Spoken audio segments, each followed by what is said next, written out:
Hi friends, as always I'm very excited to see you here. If you're meeting for the first time, I'm Shankar Pandey and this is the Dr. USP channel. I host videos on media, communication, research and statistics on this channel. To stay updated with the latest on this channel, I urge you to consider subscribing to the channel. Citizen journalists could be activists challenging dominant narratives, or they could be independent social media producers, or they could be witnessing certain one-off events. Let's see the need for citizen journalism in this video.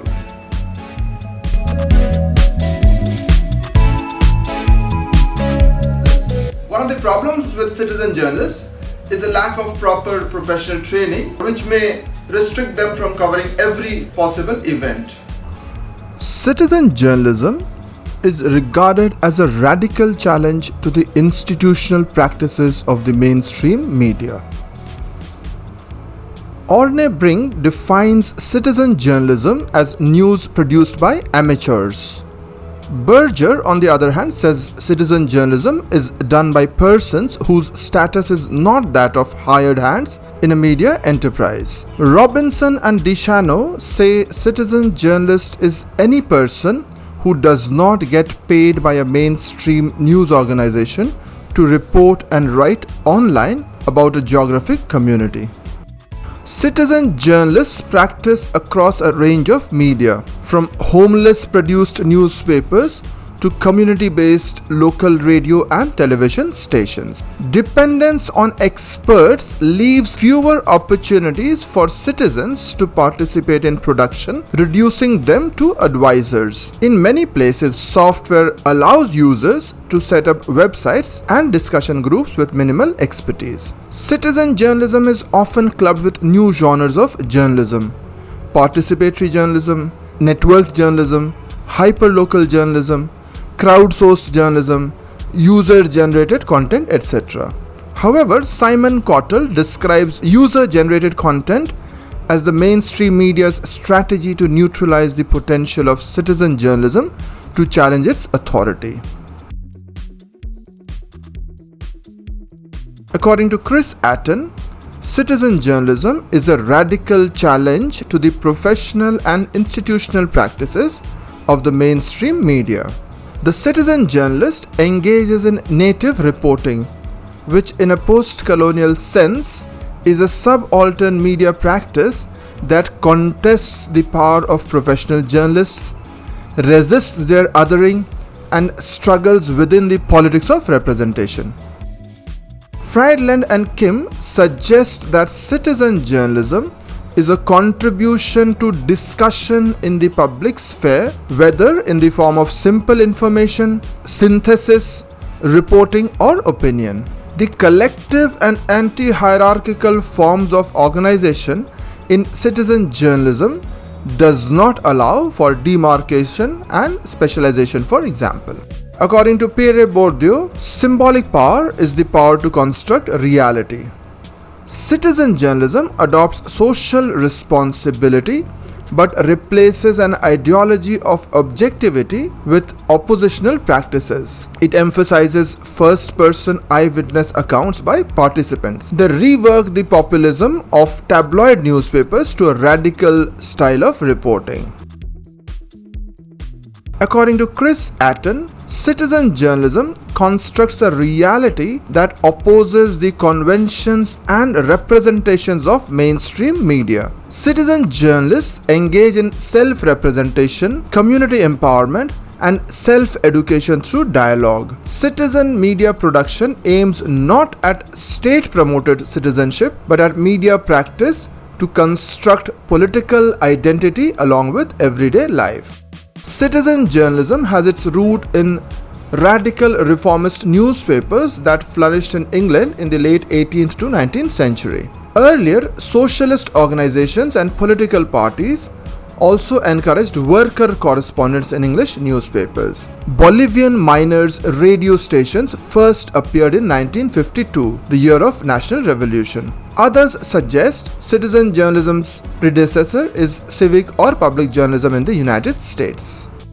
Another type of citizen journalist is independent social media producers. They curate and critique reporting done by others, especially mainstream news media, but also draw on diverse sources of information to compile evidence of wrongdoing or to present an alternative view of an issue or event. In some cases, the independents also produce original coverage. In another form of citizen journalism, individuals on the scenes of sudden dramatic events record what they are experiencing, a form of citizen journalism that is labeled witnessing. Usually, the witness produces fragments or snippets of accidental journalism as they capture moments from the right place at the right time.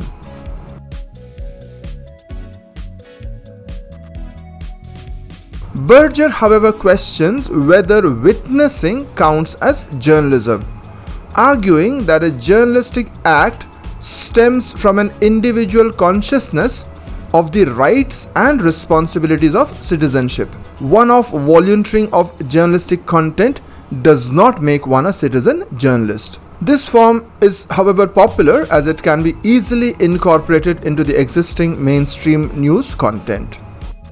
Digital citizen journalism began with Indie Media, an internet-based globalized forum of citizen journalism during the November 1999 World Trade Organization protests in Seattle in the United States.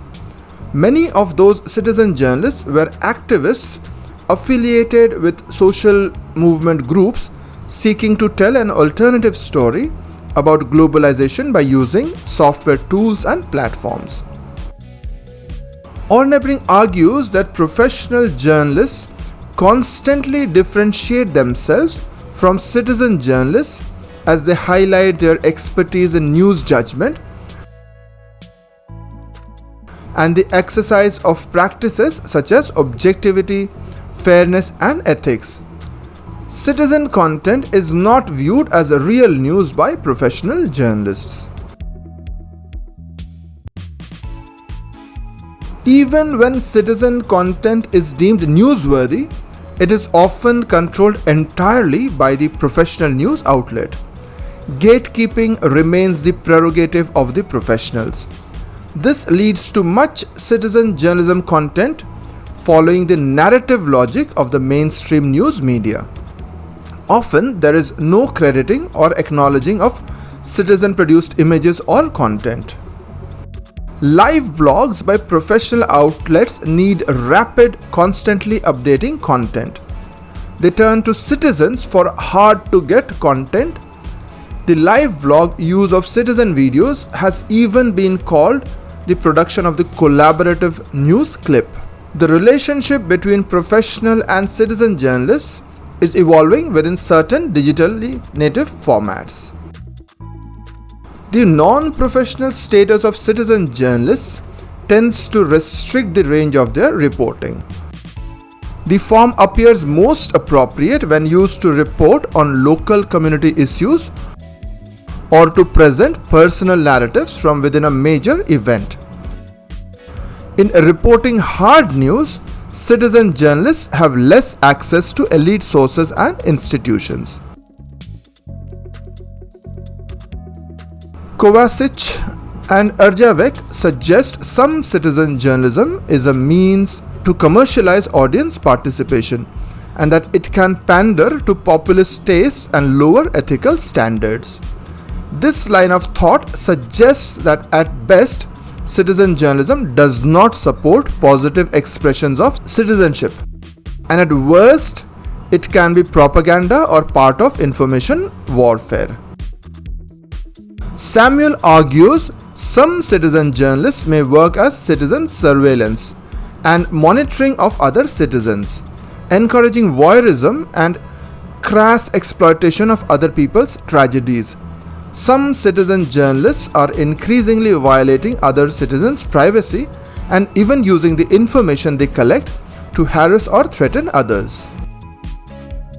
Citizens media is a term used by communication and media scholars to refer to electronic media and ICTs that are controlled and used by citizens and collectives to meet their own information and communication needs. It includes community media, alternative media, autonomous media, participatory media, and radical media. Thanks for staying along, friends. As always, it has been a delight having you here. I'll be back with another video very soon. Till then, have a great time.